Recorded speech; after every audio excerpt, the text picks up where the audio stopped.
artists, but they're, we're kind of the early ones adopting the technology. So Sure, it's pretty cool. The thoughts of being able to use it as like copyright keys is pretty cool. So if you want, I'm going to be hosting a small panel on NFTs. It's called NFT WTF Q&A. But if you want to, if there's anything in particular, I'm sure there'll be a little bit of crossover, both characters and topics. But you're more than welcome to use it in a better. I'm not going to be editing this shit into documentary by any stretch of the imagination. Gotcha. I may borrow some of that from you if it seems like it would fit in the puzzle. Yeah. That's cool. Like I said, if you send me a topic or two, I can make sure that it does. And this is one of the things that was with Lauren and you had Adam, the videographer there. I have scripts. Like when we create these events, I have two different types of scripts. One that's like an over arc of a season of a whole year, right? And then sometimes I'll just try to squish that down into like one event. But to like the documentary kind of style shit, like we can film all this stuff at an event. We have all the artists and stuff there. We can. Yeah, let's do it. Let's do it next time. Yeah. Well, when is the next event that we'll all? I think Hell City. The next event will be at Hell City. Columbus is where we'll all be. Well, and, there we go. Let's do it. We need to talk to Derb about making sure that we end up in the same room too. I haven't mentioned anything to him about that. I'll be tattooing. I'm going to tattoo 2 of the days. I already got them booked, and I'm going to try to block out Sunday for podcasting and for whatever fun stuff we should actually do the Tattoo Weekly on that Sunday rather than Monday, because it's going to be a little bit tough for us to get out. Yeah, and I apologize, Lauren, for not actually scheduling that at Red Tree. It was a great idea. We should, and we ran other shows there. Yeah. Sorry, it's okay. But we'll put that in the format. The whole thing is kind of turning into a, it turns into its own little event, right? And I've been seeing this with some of the other podcasts. I don't know if anybody listens to The Skeptic's Guide to the Universe. They're scientists who are skeptical. They require evidence. Anyways. They do like they do the real road shows. So they're going to be in Boston like next week or next month. And that's pretty cool. So it's, I don't know. So yeah, so at Hell City, we have a reinventing room, so if you wanted to do your podcast and whatnot, we'll have space there. Sweet. As well as hosting at the seminars where I'm putting together the schedule and Derb's, I'm coordinating with Derb as we speak. So yeah, we'll make sure that the tattoo booths that are upstairs, cool, or wherever they are definitely next to each other, because that would be cool. And I think Fawn, we'll get next to Fawn too. Great. It's going to be like a tech row. Little podcast alley. Yeah, that would be a lot of fun. I'm looking. Another thing that we're going to be doing, Jake, that I don't know if you really found out about, but we had the idea on going into Hell City to do like a tattoo tour booth, so to speak.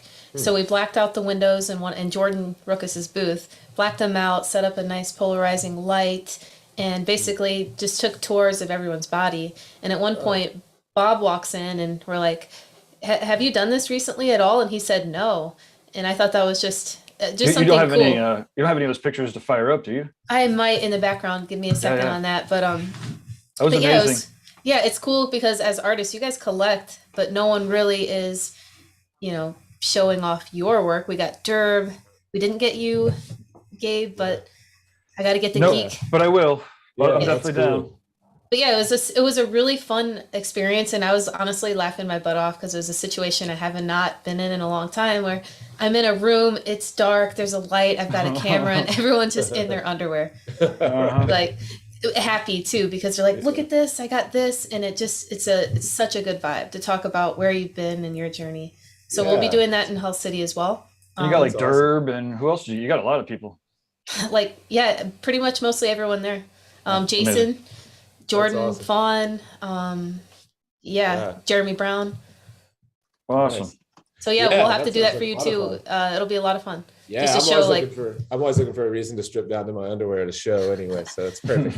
I'm less likely to get arrested if you guys ask me to. Yeah, so I'll see what I have in the background. Right. Yeah. Wait until you go to Hell City. You've been to Hell City. Oh yeah, right. We know the cops there, I guess. yeah. It's funny. When you guys were in Red Tree, I guess just before I was in. We haven't talked about it. Yeah, I did. Yeah, how was that? Texas convention. It was a lot of fun. It was great. It was a decent turnout. It wasn't packed. I loved how Marcy really spread the floor out. Our booths were massive. Awesome. It was so nice, man. Like we were all four. I split a booth there were four of us that like, that just like did a big double booth. And all four of us had cots out. We're working on people laying down and had plenty of room. It was awesome. It was really nice. But one thing that's funny, I was getting all of my stuff together for Columbus, for Hell City, and I had to update my bloodborne pathogens and update my first aid and all that because I haven't traveled because of COVID. I haven't traveled in a couple of years, and I really only update those things for the conventions. So I had to go through and retake the tests and get all my stuff updated and show my licenses and my certificates and get it all over to Derb or to his folks. And then I was like, oh, you know what? I haven't done any of this stuff for Austin. Oh shit. Nothing. They don't require any of it. It's just so funny from state to state. Like not a single health inspector, in Austin, no bloodborne pathogens, no first aid, no tattoo license required. Nothing, freedom. It's funny because unless you want an abortion. I'm about to book Golden State, and it's like $250 just for the health inspection fee. Oh wow! On top of it's like state to state is huge, $250 plus an $80 practitioner fee per artist. Wow! So like, but then that's like you have your own health inspector at your disposal. Like I've got my gloves. Like you're going to be spending some time with that person if you're paying $250. Yeah, that's incredible. And and you I mean, that's not nickel and diming. That's significant. Booths were $250 back when I first started doing conventions. Much less the fee. It gets to a point where it just doesn't make sense for a tattooer to travel. There's just no way, even if they tattoo the entire time. If you're talking about walk up tattoos and stuff like that, there's no way you could generate any income off of it as you. I mean, it's LA, so if you're charging $250 an hour. Yeah, maybe so. It is. That would be a cool thing for you guys to do at some point, is to kind of analyze some of the top conventions, maybe top 25 or 50 in the US. Oh, that'd be great to do and just kind of see where's the norm. I know Russ had done a poll recently on the hourly rate and stuff like that. Oh, money wise, yeah. Yeah, so like just to see like an average trip to California will cost you as an artist today $3,500 or Yeah. I'd be interested in the comparison. Like the numbers are cool. I'm definitely down with numbers and stuff. But like just having like just doing reviews on fucking top 25. And I don't mean to say top 25, but just say our favorite whatever. Fuck it, top 25. Yeah. Sorry, number 26. I gotta say though, Hell City has always really resonated for me as absolutely. Up there, just with the experience and the people. I mean, Derb really has an eye for detail that very few, if no other, tattoo convention promoters do. Our other conventions are great. I'm really missing out. Everyone was talking about Detroit, and I'm like, fucking, I love Detroit. That's one of my favorite shows, and I've been missing that for the last couple of years. But it's not my card this year.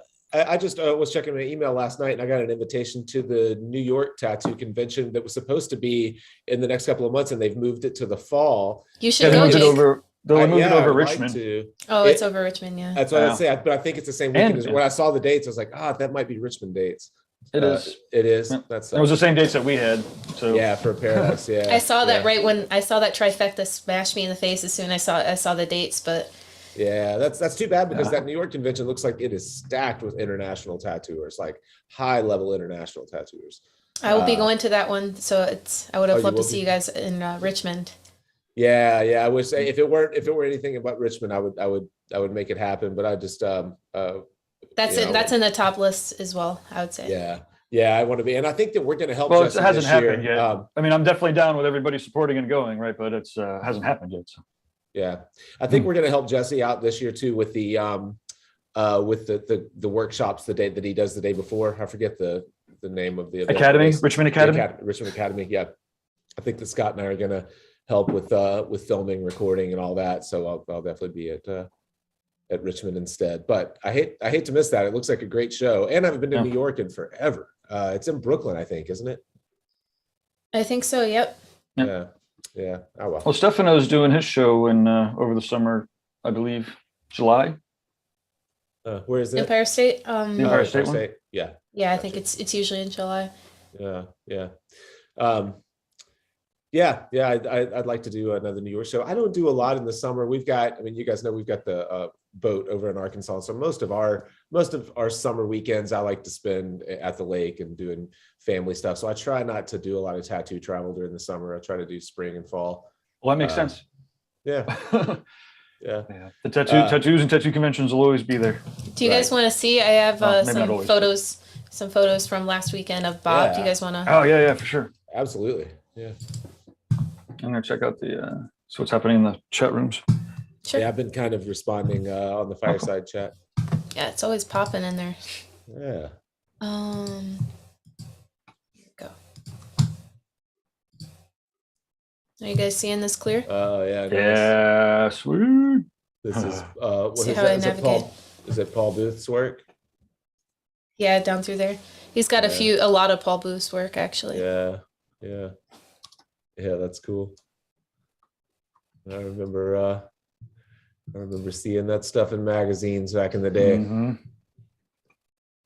Let me just see where I'm going. And that's like completely in the wild too, right? Like he wasn't prepared. That's fucking Ralph Nonviolent. He did that off the map. I was there when he did that. Yeah, I mean, this is definitely unprepared, and it was like zoom in. Yeah. Yeah, it's really nice. I saw Ralph's talk. Yeah, it's really nice. Ralph's talk at the Portland event that you guys put on, I don't know, 6 or 8 years ago, the worldwide tattoo event. Ralph did a seminar there that was really good. Mm-hmm. Yeah, he's sick. Yeah, he did the some like his paintings are fucking. Like his paintings are they don't have the limitations of skin, and obviously he's pushing skin to its limits. But look at that, damn. Yeah. Do you keep up with him much anymore? With Ralph, a little bit, not as much as I used to, though. I'd like to. Yeah, I need to. Yeah, that's nice. Who did this one this time? I don't remember who did this one. Okay, so now do we have to guess? So put who you think did this in the chat room, and who are we guessing? Man, that's so good. Yeah, it is so fucking good. Yeah, I don't know. I want to say some of those little swirls and stuff remind me of Josh Duffy, but I don't believe that he did that. Yeah, close. Oh, do you know who did it? No, I don't. I'm thinking okay. a European for some reason. I'm thinking like Fat or maybe Victor Portugal, but not the music. It's the music. It's cool. I don't know who did it. Who did it in the chat room? Who knows who did this? Paul Booth did the back. That's correct. Yeah, that's right. Kyle says, and he has some from Robert Hernandez as well. Yeah.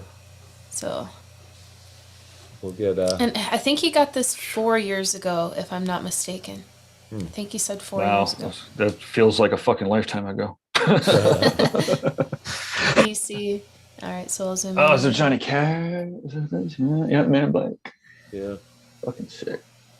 Yeah, it's really nice. It's cool. It was cool to have this whole experience for him. Yeah. Did he talk about the tattoo? Yeah, you were saying he was talking about the tattoos. Yep, the whole time. Yeah. Yeah, that's amazing.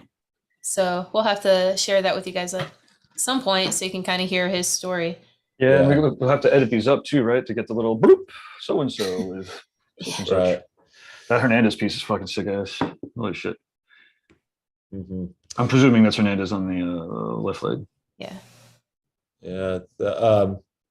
That is cool. I love that idea of doing that at conventions, just getting a nice video photo area and sharing some of the stories. We always talk about how the tattoo, the way that it settles in and heals, and the quality of the tattoo is really only part of the value. It's so much of it is tied to the experience of getting the tattoo and the person who tattooed you. And I know other folks who are better at video than we are have done documentaries and things like this, and done YouTube videos that where famous people talk about their tattoos, or famous artists talk about their influences and all that. But that doesn't mean we can't do it too. No. Well, this is out of control. So this is who did this? Renshaw did this maybe like fucking 20 years ago? Maybe? Oh, okay. Yeah, he speaks 23 years ago. He speaks so highly of him. It's so cool. You know what? I think I remember this piece in particular in magazines when Renshaw was in everything back then. I bet this is the piece that was in I didn't know Bob Tyrrell back then, but I bet this is the piece that was in magazines. Sure. Yeah. It was cool to get him to hear his perspective on a lot of this too, just kind of reliving some of the moments and explaining it in a really nice. Oh yeah, comfortable the setting. video is going to be pretty out of control. Is that another Hernandez piece, maybe? So how are you planning to put this out, Lauren? The video from this stuff? We didn't really make a plan at all. Oh, We okay. just it was honestly something that we thought of right before going. We really wanted to get, but Yeah, super cool. We could get people to sign up ahead of time at Hell City too. yeah, that'd be a good Yeah. idea. I know there's going to be a lot of people there. Yeah, Shit ton of yeah. collectors. Yeah, Just it's cool kinda- because we make it. No matter who you are, you can feel comfortable just going in and getting something really cool. And I know artists will appreciate it as well. Oh yeah, I mean the video's got to be fucking brilliant documentation. I mean this is it's historical. I mean, it's Bob Tyrrell's bodysuit fucking on video with him telling the stories. Yeah. That kind of stuff too is so, especially if you had people, kind of choose their tattoos with the best stories on the front end, and instead of going through their entire bodysuits, they just went through 2 or 3 of their favorites. That would probably make the editing a little easier too. It would make the editing a little easier. Yes. Yeah. Always thinking in terms of how I'm going to put in less effort on the editing side. That's funny. I'm always thinking of documenting things, and I don't even care if anybody ever watches it. I just want it on video. Yeah. I remember when he was showing that off at one of the bars here, and it was a pretty funny scene because it was like a half a dozen dudes like staring at Bob with his trousers down, and when I looked up, I could see like the whole the regular bar crew being like, "What are they all doing?" Well, this happens a lot apparently. Right. Yep. So these are the 15 that I have right now. There's more, Awesome. of course, Well, we didn't there's see. videos and Yeah. So before we move on, I was going to show a little video too that we made of my experience, which I thought was awesome. oh, sick. Have you guys seen that already? I've not. Okay, so I'm going to share with you. It's a vertical format, so if it's hard to see, just sorry about that.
Oh yeah.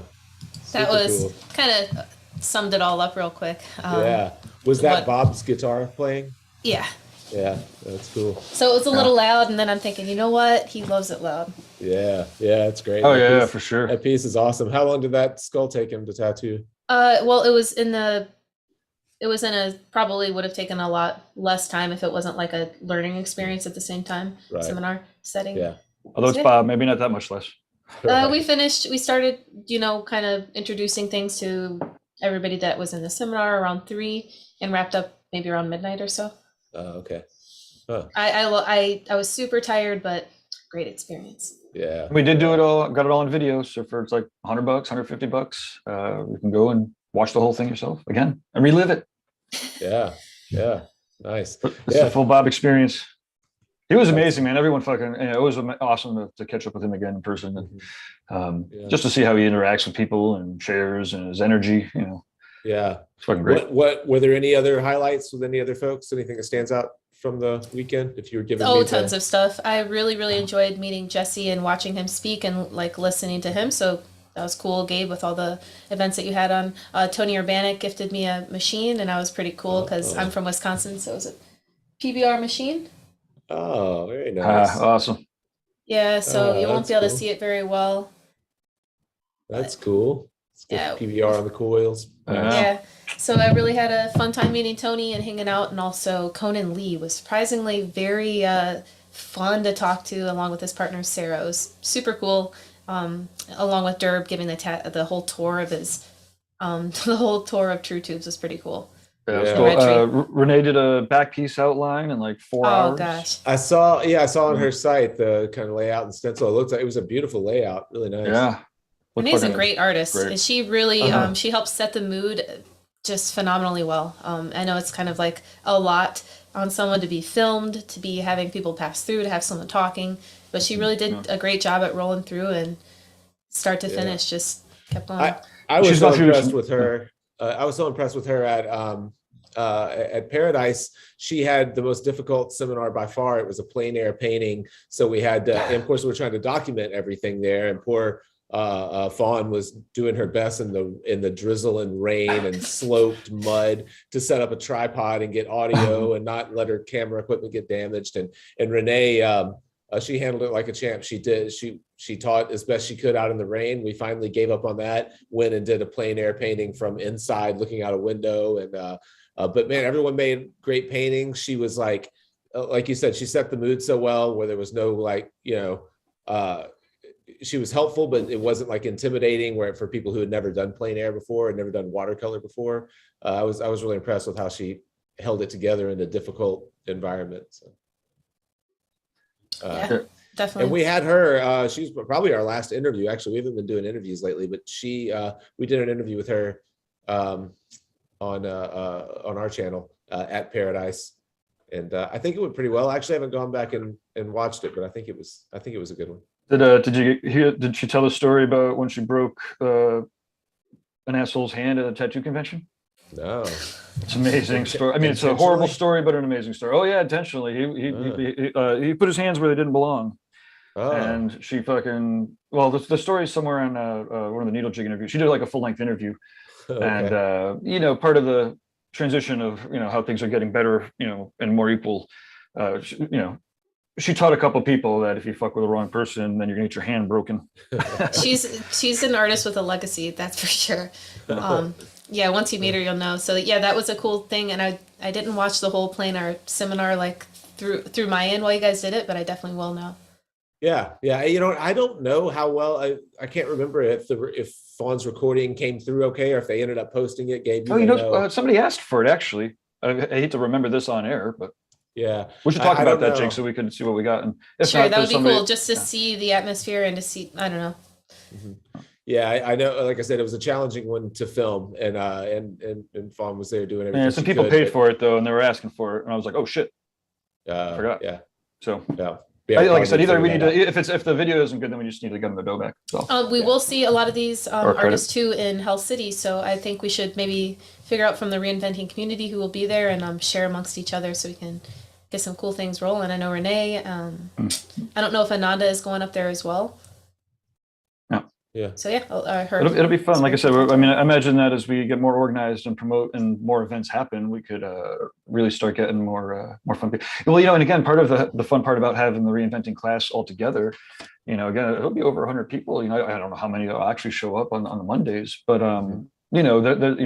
presuming even if half of them do, really, again, to your point, Jake, create those bonds. I mean, we know what they could do over 2 days or 3 days. To spend 40 weeks with somebody, or online is and discussion. Anyways, yeah. What do we know about the plan is to stream at Hell City, right? To live stream a lot of the stuff. So do you know much about? I've never tried to do anything live at that venue. I assume they have. Oh yeah, we have hardline internet and all that. We've streamed live, we've recorded, we've done it all there. Okay. We started off. Cool. I think I was at the second Hell City. It's either second or the third. We brought a fucking giant Tiki Mask. Okay, so this is when I was working for Disney World and the Epcot Center, and a touchscreen kiosk was like fucking $20,000, and or like for the equipment, maybe $15,000 for the equipment and like $10,000 or $15,000 for the programming. And my buddy Sean, he was a fucking maniac, still kind of a maniac. He was a fucking maniac then, and I didn't even know what was going on. I was programming this cool touchscreen and it had portfolios. You could get all on the phone now, but this was, I don't know, it's got to have been like 15 years ago. I don't know how old Hell City is, but the first time they went out, they had a great time. So this was probably 19 years ago then.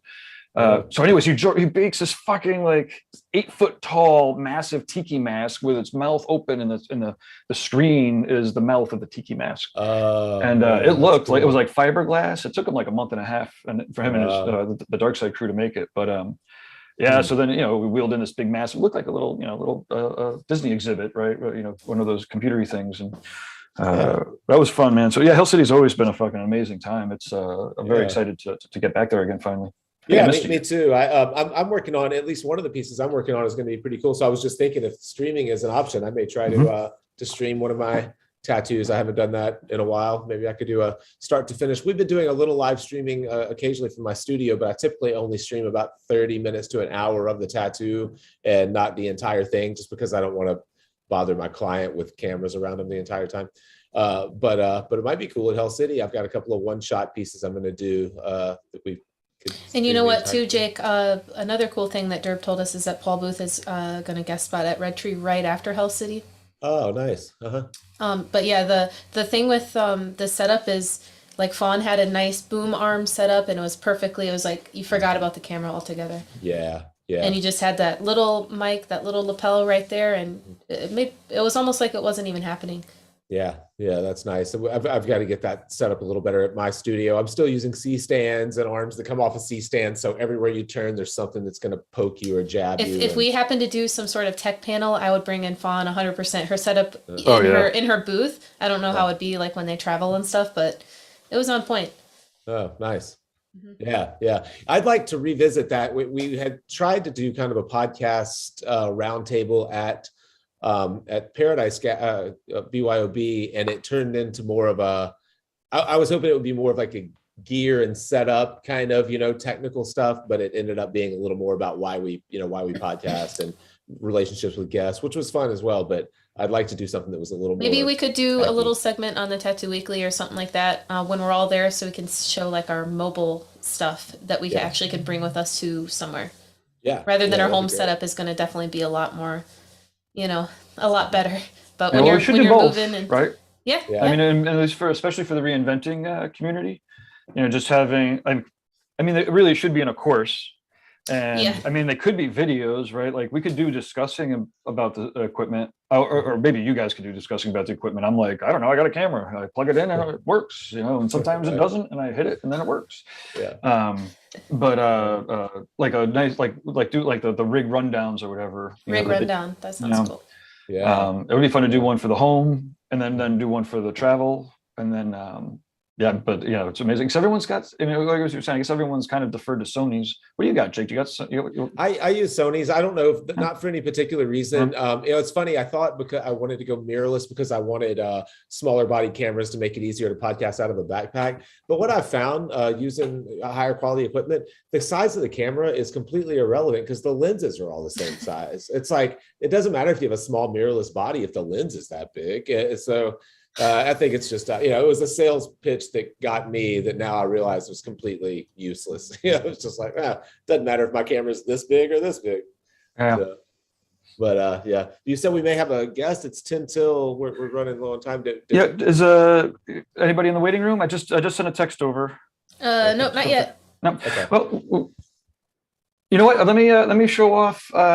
We have a couple events coming up that this week that we could talk about. Well, we see. We do, and I think a new one that just kind of got scheduled recently with another Live in the Castro coming up too. Oh, awesome! And that's coming up Wednesday. Is that the Wednesday, February 16th? So there's a lot going on. I love all these events, but if I do forget, I'll say it's easy to just go to the website, scroll down, and find the calendar of what's going on. Yes. Yeah. Let me see what else. I've got this fella Marcus Lund, who's down in Florida. He's coming on Wednesday. I do actually have some of his tattoos here. Cool. So we can show off some tattoos. This would be the part in the clip where we're like, here. Okay, share sense. This is Marcus Lund. And I found him through Thea Duskin.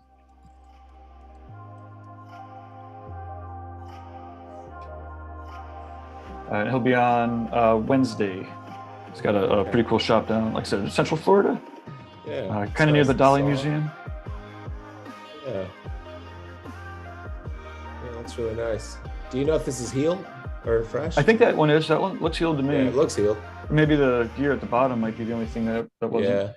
Yeah. Here, let me got a couple more here. Got another video and then some photos. Well, I don't want to talk too much about some of his plans, but he'll be able to disclose any of his schemes and plans on Wednesday if he wants to. But I have been catching up with him for a while about doing a pretty cool event.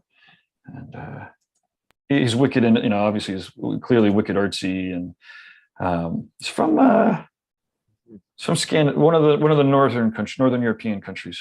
Yeah. And yeah, that's really nice. Nice and soft, painterly. Yeah. Yeah, and I got a little slideshow of pictures here too. It's fun. We have this new setup where we ask for people's topics and their portfolios in advance. And Isn't that we do have someone that's just joined us as well. So if we want to roll through here, and I could see how Theo would recommend, because definitely, definitely painterly, awesome. Very soft. So yeah, he'll be on Wednesday at noon. He's also a classic paintery kind of a guy. But nice. Cool. Let's chat with. You know what? I'm gonna hop on Vimeo, or I'm gonna hop on the Facebook and share it around. All right.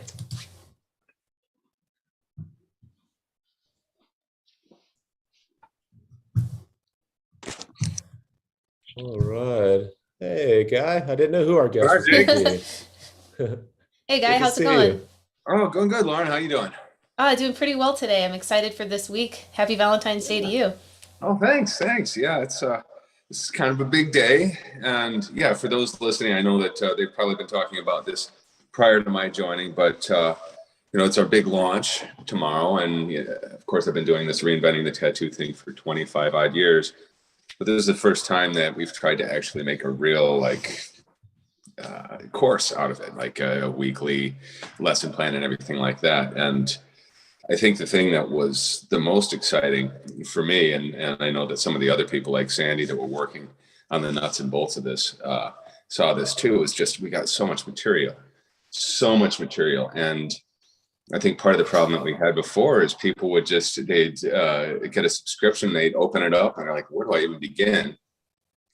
And so this gives them a place to begin. So we've really sort of broken it down. And I tried to think about my own experience coming up in tattooing and what was useful to me in the early stages, and thinking in terms of just trying to unroll all these ideas in a way that would empower people as quickly and as soon as possible to get them doing better tattoos right away. And so that's been this adventure of going through all this material, and now we get to actually start putting it in front of people in this weekly lesson plan format, and working with them. I'm just very excited about that.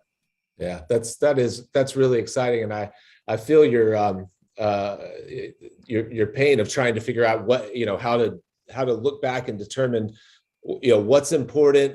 How do we distill this thing down to something that's useful and quickly implementable and things like that. I've found it, and as you guys have grown over the last year or so, your platform, creating content becomes a little bit of a hindrance, because it gets to where it's pretty easy just to get on camera and start talking about something and create something new. But then curating that content and making it useful and for people who come in from any different point, it's tough to give them like a clear avenue of like, hey, start here, relax, take a deep breath. We're going to make this as easy as possible.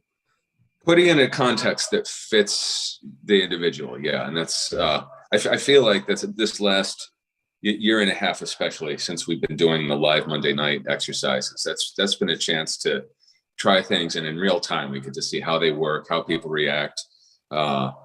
We get to see the following week if they did killer drawings from it, or if they got thrown off track, and say, okay, well, this is a really good exercise. Maybe this one we won't do again, or I'll twist it differently next time. So there's been this very interactive aspect to teaching, which I could only compare to when I used to do seminars at conventions all the time. And, I'd be out there once a month giving a seminar, and I have a room full of people. And there were definitely those days where I felt the material connecting really well, and I would have to take notes, and kind of keep track. And often I would go and rewrite my seminar completely after an experience like that. Like, oh yeah, notice how everyone started asking questions after I brought this idea up. And then, of course, the other thing that I got out of teaching those live seminars at conventions was just the hands-on aspect. Because I started doing that with a lot of them. As partway through the session, I'd hand out a worksheet, say, okay, let's do a drawing now. And here are your elements. This is the challenge we'll put in front of you. These are the things we're going to try to avoid. And let's start with some thumbnails. And I'd go around and I'd look at their thumbnails and give them feedback. And so we've got the Zoom equivalent of that, which in some ways is better because it's not just me looking at the thumbnails. The whole group is able to see where everybody is starting at, and the kind of stumbling that happens in the beginning, and they're like, okay, it's not just me. This is a tricky puzzle, and I can see how people are trying different things and trying to find the answers. So it's not just me, right? Mm-hmm. Yeah. And then you get all this great feedback. Not just me, obviously, because one of the other things about this is we've got this great group, and it's been a small and steady group up until now. And we've got some that are diehards. They're there every week. A few of them, like Jason and Ricardo, are hosting their own drawing groups, and so we're getting a lot of very qualified feedback from people besides me, people that really know the terminology and have a strong sense of, not to get into branding here, but we've got this reinventing the tattoo kind of set of artistic principles that I've been trying to put front and center. People are asking, well, how can I do a better tattoo? What machine should I use? Well, any good machine, but let's learn to draw properly first. Mm-hmm. And, the idea of strong tattoo design is, once you start looking at it, it becomes almost an infinite problem. And so I tried to narrow down that problem because you can't just say, well, I want to get better. We all want to get better. I'm 33 years in, I want to get better. But if you can look at what you're doing and say, okay, I specifically can see that I want to improve this, my work should look cleaner, or, I wish it was bolder looking, or I wish when I looked at it from across the street, it had more impact. So based on those things, which we go over in our trimesterly critique, our first one's going to be on the 21st. Based on these things, we are able to help participants narrow down their goals and figure out what to focus on in the short term. And so it's all short-term goals. That's what we talk about first, what we're going to do this next 16-week cycle. And I have my own short-term goals, things like, kind of an ongoing one is I'm trying to clarify how I isolate my black, because I want everything I do to look great when you're seeing it this small. When you're seeing a thumbnail in social media, that it looks powerful. I would like to achieve that. And so that's one of my ongoing goals. So we identify goals for each person. And then over the course of our exercises, we work towards those goals. So the growth process becomes something that you can do deliberately, not just saying, okay, I suck, I want to get better. But you can say, okay, my goals for right now are, I'm going to, get rid of all those little fuzzy marks, because we talked about clarity. And so I'm going to focus on that. Or I'm going to be better about my use of line weight, because now that I've set that goal and I've read all the material and I'm looking at some really great examples, I can see how rather than making every line fat, I should select which ones to make thick, which ones to make medium, which ones to make light, and I can make a much more readable design. So that's where we're at right now. We're going to be having our critique on the end of our first week in session, the first week of the trimester. We're going to have our big group critique, and we're going to go over goals. And from there, we're going to have our 16 weeks in our first trimester, where we go over everything: lighting, flow and fit, contrast, pos-neg relationships, color, depth of field. We've got all kinds of aspects of design that we go over. And with each one, we've got a live exercise. We've got some recorded exercises from previous sessions. We've got the chapters themselves that come with Reinventing the Tattoo, the original book, which has been rewritten and expanded many times. We've got a tattoo challenge every week. If you're a working tattooer and you want to take the ideas that we're talking about and put them into use in a tattoo this week, there'll be some suggestions for that, and a place to post it. Or if you want to work towards that tattoo challenge and you want to post some drawings for comment before actually doing it, there's a place to do that. And then at the very end of every week, we've got a quiz. And one of the things that we're doing differently now is if you complete the 48-week course, you're actually going to get a certificate of completion. And that's one of the reasons we have a quiz at the end of each week, so we can make sure that you're moving through all the subject matter and digesting it. And I like to believe that if you've been to the Monday night exercises, if you've been focusing on your goals, and if you've been taking in most of the material, because every week we're dumping a lot of material on. And if you're a working tattooer, you might have to narrow down and say, okay, I'm going to focus on the chapters in just one of these exercises. It's for some people, it's going to be hard to do everything, but there's enough there that if you dive into it and spend a few hours a week on it, by the end of that 48-week course, there should be no doubt that you have figured out what you want to improve about your work, been able to specifically look yourself in the mirror and say, I'm improving this, this, and this, and know what the steps are in order to actually get there. So at the end of that year, you're going to see a difference. I mean, if you don't, it's on you. right. I mean, there's no question about it. It's like one of those things, like you, like having watched, artists, and it happens time and time again. I can't believe I'm in this over 20 years, and I'm still surprised. I'm like, oh my God, they're getting really good. And watching the artists do the Monday night exercise, again, they're deliberate. It's, we've talked about it. It's kind of like going to the dojo or going to the gym. Like, people exercise their body, they exercise their brains. You're helping people exercise their art. It's amazing. Well, a couple of Go ahead. I was going to say a couple of points on that. Kind of what I see as the benefit of these of a group learning together. One thing that's kind of stuck with me, a quote from Nelson Shanks, probably 30 years ago, when he was starting Studio Incaminati, was he wants the student that started on Monday to be available to help the student who started on Friday, because they're so often closer to the problem than the instructor is. And I think there's a lot of value to that. You were just talking about trying to remember what you struggled with early in your tattoo career. Well, the chances of you really remembering that vividly are pretty slim. That was 30 something years ago, but someone who's just experienced it or just recently solved that problem can probably communicate with the person who's struggling, maybe better than you can. And then also that accountability, I think, of saying you're going to do something before next week, and knowing that you said it out loud to someone who's putting in the work as well, and it being more likely to actually put the work in, and see it through. I've been part of a group called Strategic Coach for the last 6 or 8 years, and it's an entrepreneurial group. It's not an art group at all. I'm the only artist in my group, but there's about 20 or 30 of us, and we meet quarterly in Toronto. And all these people are successful business people in one way or another, and that's why they're in the group. And you start to think about, as the quarter is coming to an end, you start to think about all the things that you wrote down when you broke into these little breakaway groups and you had these individual discussions, and you go like, oh man, that guy that owns that chain of hotels, he's going to ask me how I did on this project that I said I was working on, last quarter. So I'm going to work on it, because I don't want to be the guy that shows up and says, oh yeah, I just was talking, I didn't really do anything. Yeah, it's a great idea, but it blew it off. Right. Yeah.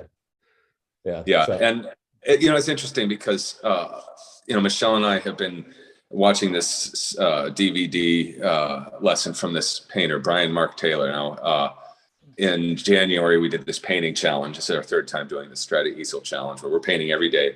And Brian Mark Taylor is the guy that sort of hosts that. He's, he's a badass. I mean, his skill set is considerable. And I'm saying this about somebody who's like 15 years younger than me, I try not to let that kind of thing bother me, and I don't. But he points out in his lessons that he has somebody that's essentially his sponsor, an older artist, more established, who he feels like he needs to show this person some kind of progress regularly, talk about what he's trying to do next, and then live up to that. And so, being in a classroom environment definitely can provide you with that. There's definitely this sense of, okay, I just saw these other artists who I like, and not just artistically, but personally. You know, you've got a great banter every week, and I see how hard they worked. So I want to, this coming week, I want to do something at least impressive as what Bruno just posted, you know, or whatever. And of course, people have got the whole week. You know, we sit down for the exercise. We've got, you know, a very hurried 90 minutes there. And that includes usually 4 very quick thumbnail sketches, 5 minutes. This is really important. Get people loose, get them thinking quickly, get, you know, force them to let go, and talk about the things that we're not doing. We're not going to do a complete perfect line drawing as if you have a client waiting for you, because that's not our goal here. Our goal is that this exercise is about shading or whatever. And then at the end of the day, there's the option to keep going. Say, oh, I like my drawing, but I want to really trick it out. And so then you can spend as many hours as you want on it. And some people have done, you know, stuff that would be good enough that you could easily make a really nice t-shirt out of it or whatever. I mean, very fully realized pieces of art. And then the following Monday night, we start the session by looking at those. Like the people who decided to do this extra credit will spend that first 5-7 minutes kind of reviewing those before we launch into the next one. So that's the people who are working the hardest. You know, we get a chance to see what they're up to. The other thing about these exercises is I am trying to push myself because, again, 33 years in, it's real easy to get habitual, right? This works. This is the way I do it. This is my equipment. These are my pigments. This is what my clients can expect from me. And that's it. And it works. But if you settle on that kind of a model, you're going to end up in a gradually shrinking world, right? It's just, there's no way to avoid it. And along with that gradually shrinking world, I think we get, you know, a certain amount of bitterness and burnout and cynicism and all that stuff that comes with it. And can you imagine not loving your job? I mean, a lot of people don't love their job. I love tattooing as much as ever. It's just the perfect fit for me, but that's because I keep making sure that it is, you know. And part of it is I don't want to feel cynical. I don't want to feel left behind. I don't want to feel, you know, bitter when I see somebody half my age killing it, you know. In fact, if I see somebody half my age killing it, I would much rather be able to say, hey, man, let's get together and collaborate, you know, and maybe I'll learn something from them. And I'm a humble enough person. I like to believe that when I'm sitting side by side with another artist, even if they're half my age, I should be learning as much from them as they're learning from me, or my mind is closed. You know, I'm not doing my job as an artist. So that's what we're doing every Monday night. I'm trying to find something that's not in my comfort zone. And while we're doing our 4 thumbnails, I'll look at them and I'll say, this one I could knock out of the park with my eyes closed. So I'm not going to do that one. Yeah. This is too much like my normal thing. So, you know, and I see the other students doing it too. Like Jason, who leads the groups on Sundays. He announced early in his involvement that he didn't like doing anatomy. Like, okay, we're going to make sure we get a little bit of that here and there. Yeah. And I'll make it optional. And every time I've done an exercise where, and if you want, use your hand as and he's like, oh, damn it. Okay, I guess I'm doing the hand. And this is, you know, the mindset of people who are wanting to get better. And that's the people in our group. They have signed up for the purpose of getting better. They're not going to get a certificate for doing nothing. The work by and large is enjoyable, but they're going to have less spare time during this course because they're focusing. And at the end of 48 weeks of being mindful and deliberate about trying to improve yourself, whether you're in a course or not, if that's what your goal is, you're going to get better. So the purpose of this course is just to make sure that people can easily stay on that track. And every week there's a reminder, hey, what are you working on? How's it going? Let's keep going with that. Yeah. And I really do love that it's a way for artists to connect either inside of their shop or across shops, right? There's artists that are working with people that don't give a shit. And then there's shops, they all give a shit. Right. And, you know, it's awesome to, well, again, to be able to help facilitate that. And ultimately it's those artists that are like stuck without anybody, you know, really teaching them how to get further. You know, you can't teach somebody to tattoo online, but, you know, you're clearly teaching them to tattoo better. And and they wouldn't have the opportunity. You know, they're stuck in some place where, I mean, obviously people are empowered. They can travel, they can move if they wanted to. Yeah. But for the most part, there's a lot of people that, well, they'll use this to enable themselves to be able to travel. Anyways, I think it's awesome. They'll start making connections. They'll start getting invitations. But yeah, it's tough. I mean, you know, obviously we've got that old adage, which is, you want to learn a tattoo, get yourself in a shop, get an apprentice, learn the right way. I was lucky enough to get an apprenticeship. I know a lot of people who I consider top of the line tattoo artists who were not so lucky. It wasn't available, or, you know, they had a kid and with an ex and they needed to stay near their kid. So they couldn't just move across the country and still be a good parent, etc. There's usually reasons. And often people aren't ready to just take that plunge and say, okay, I'm going to have an apprenticeship period with no income, because what are they going to do to eat during that time? Right.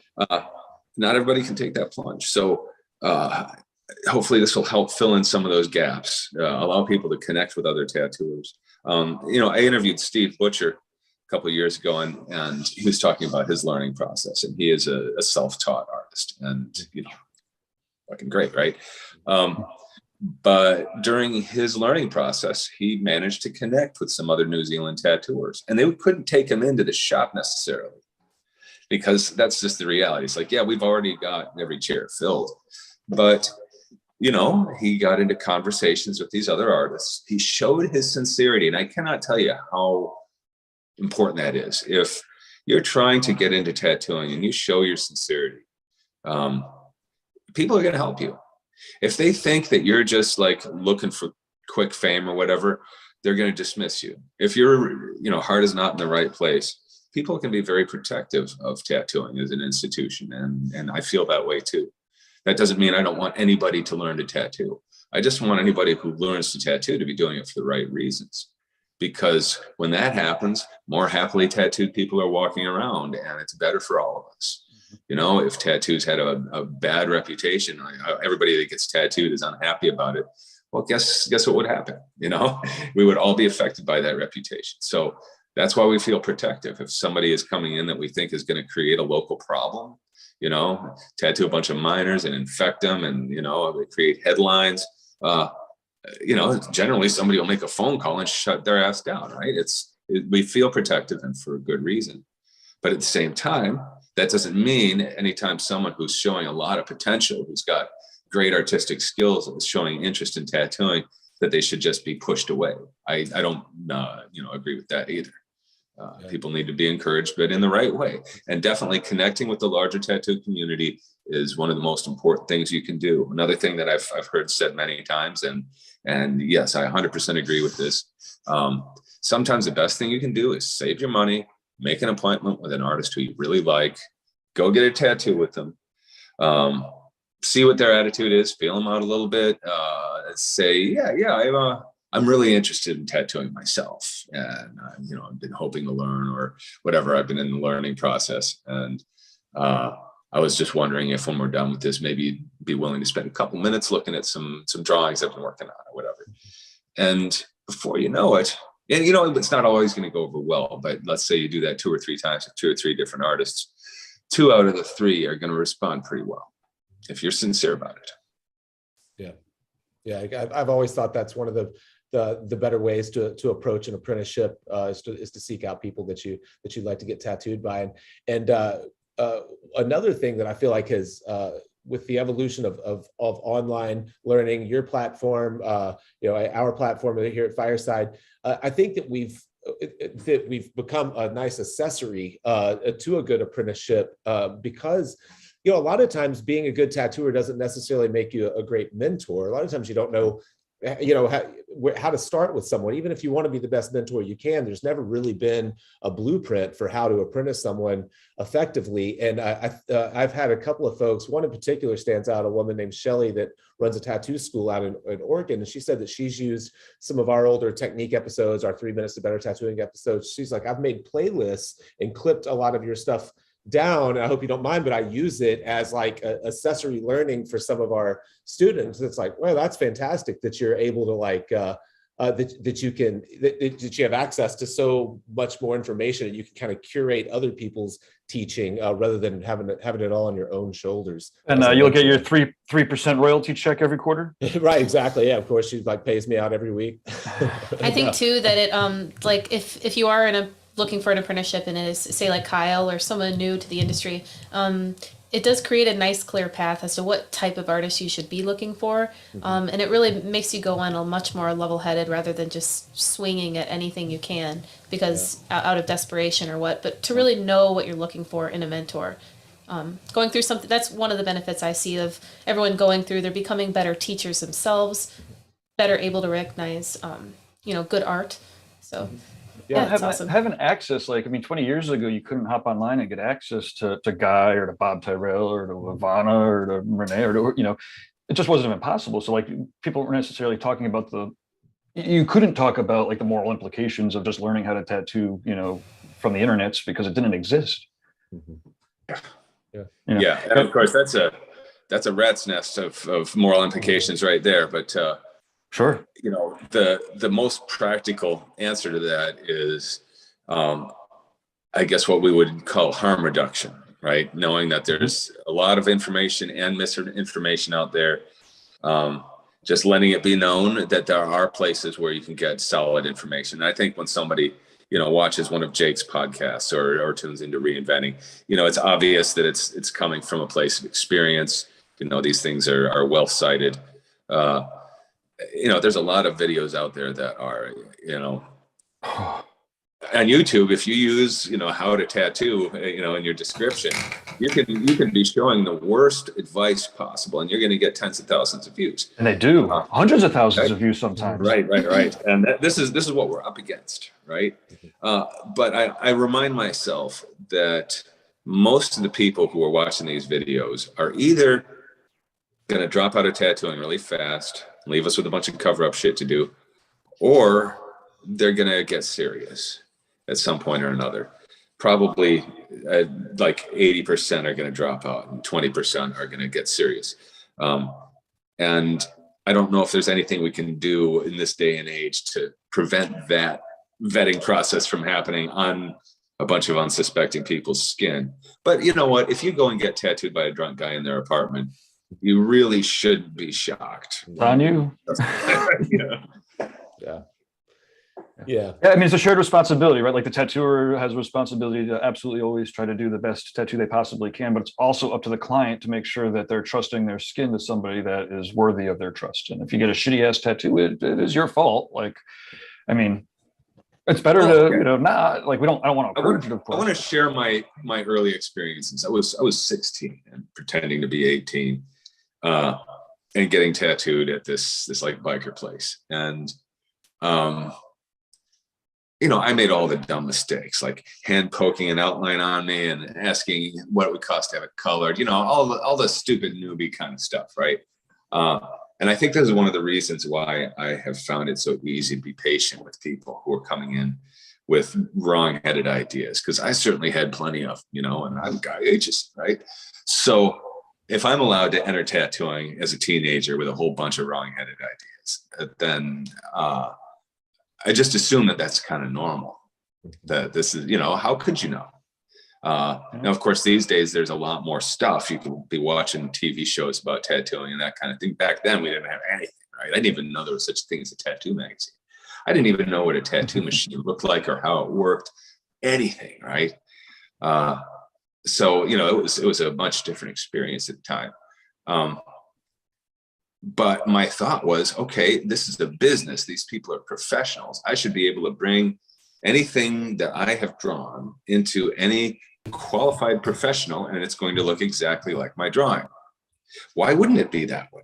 Okay, this is the assumption I had coming out the door. It seemed reasonable, but it wasn't until later that the obvious thing occurred to me that, wow, these are human beings with a skill set that is of varying degrees, some with more and some with less. Aha. You know what I mean? Mm-hmm. I didn't get that in the beginning. Again, even coming from an artistic background, I was already doing record covers back then at 16. it just didn't occur to me that it really did matter who was holding the tattoo machine and not just that they were a professional. So I try to imagine the bar of ignorance that we have to get people past. And I try to remember my own self and not be judgmental. Yeah, I think that's well. So that's a good way to think about it. And if you ever search for, I've been doing this. Gabe and I were talking this Neil Patel thing where they show me what kind of keywords we're already ranking for and where we could rank better, and Google organic searches and all that. That stuff's kind of interesting to me. And what I find is that most of the keywords or key phrases that I could rank better for are not phrases I would ever use, right? They're not, but because it's coming from a place with less experience than I have. So it's like, okay, I don't want to create some piece of content based around these keywords that I'm embarrassed by because Right. How's your tattoo? Yeah, exactly. But I also find that if we can at least address their question with using their own verbiage, then we really haven't earned the right to teach them anything, So it's a funny place to be and earning attention, Well, I think within have to have a keyword heavy paragraph that starts with people often ask questions like these, right? Yeah. You know what I mean? So you're kind of separating yourself from the responsibility of having said them yourself. That's good. Yeah, what were you saying, Gabe? Sorry. I was gonna. Well, I have an idea that we can talk about afterwards. I don't want to. Okay. Yeah, we're 20 minutes over, so I'm gonna. I'll probably have to wrap fairly soon. Get on with my day. Awesome. I'm supposed to go make waffles. Awesome. Guy, do you want to just lay out in black and white how people could sign up for tomorrow, and or ultimately they're going to be signing up for the wait list for the next trimester? But Yes. Okay, so if this sounds interesting to you and you like the idea of being in this weekly course, having a group of fellow students, getting direct feedback, of having a goal for each week, of having a larger scale goal for your whole 48-week course, and you're willing to do the work, our next trimester starts tomorrow.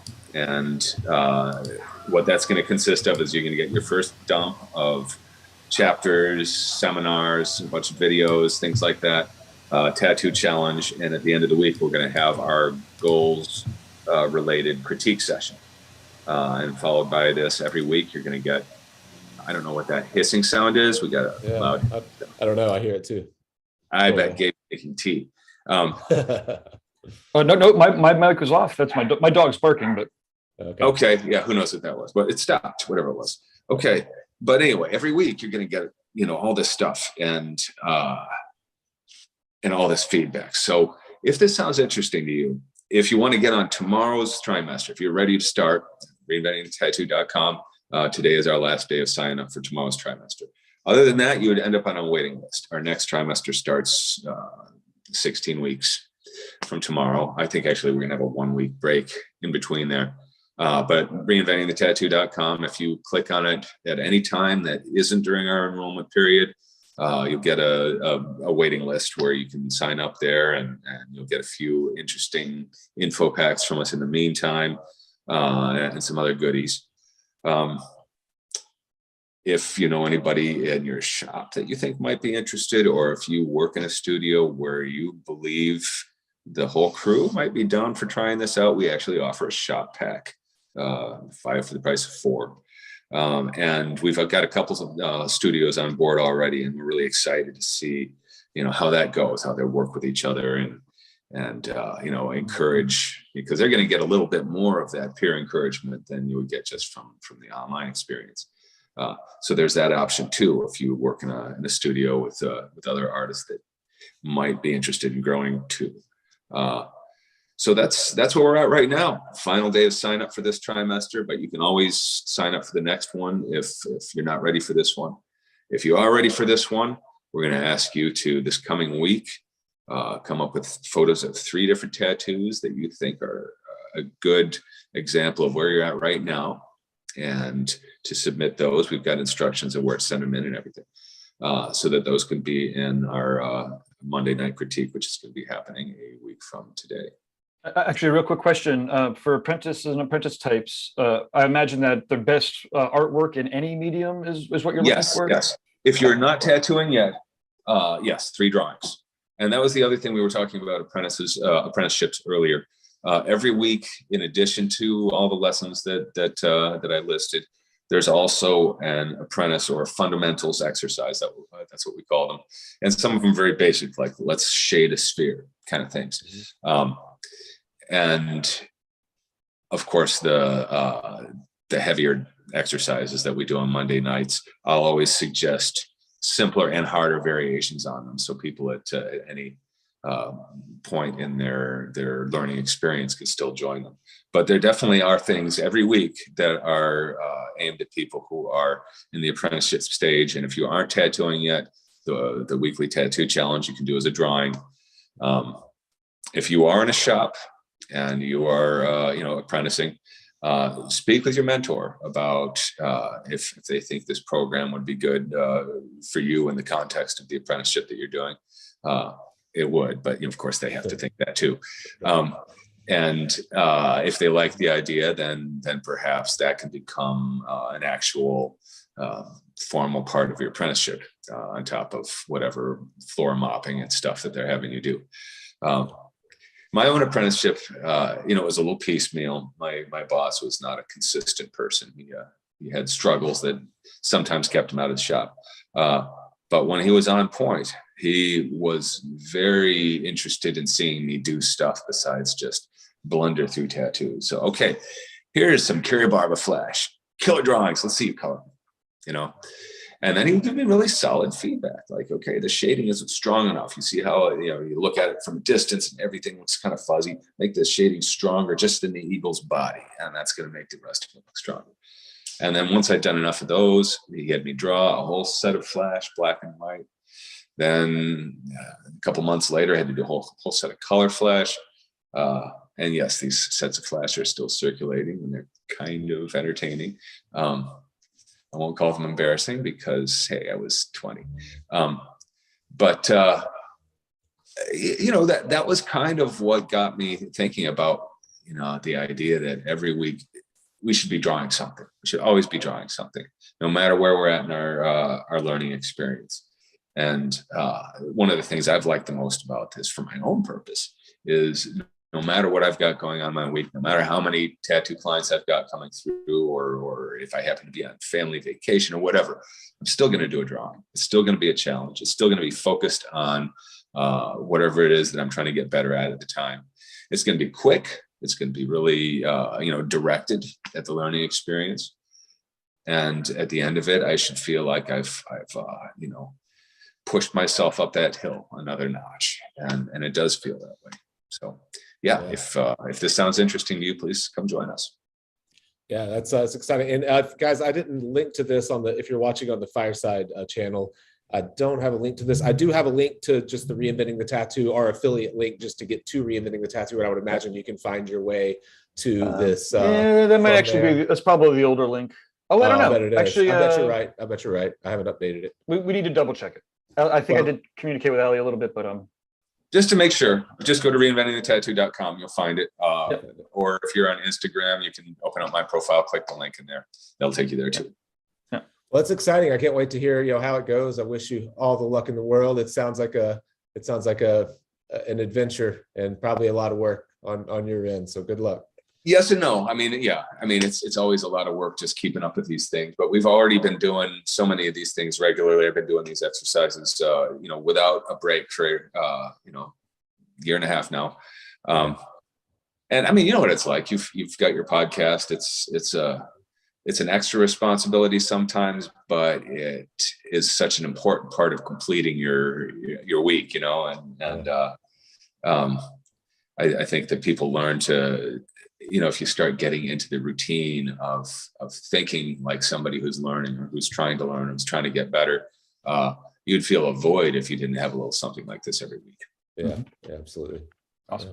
Cool. Well, I do need to boogie. I've got an interview to facilitate. I'm facilitating an interview with Jay Brown and Mark. We're doing all the history. The history recordings are fucking amazing. Nice. Excellent. Tell Jay Really hi. fast. He's a great guy. He was on one of our reinventing podcasts a couple months ago. Yeah, Nice. I think he's going to maybe come on a couple more. He's helping with the history. What is it? The history of electric tattooing, modern electric Oh, tattooing. okay.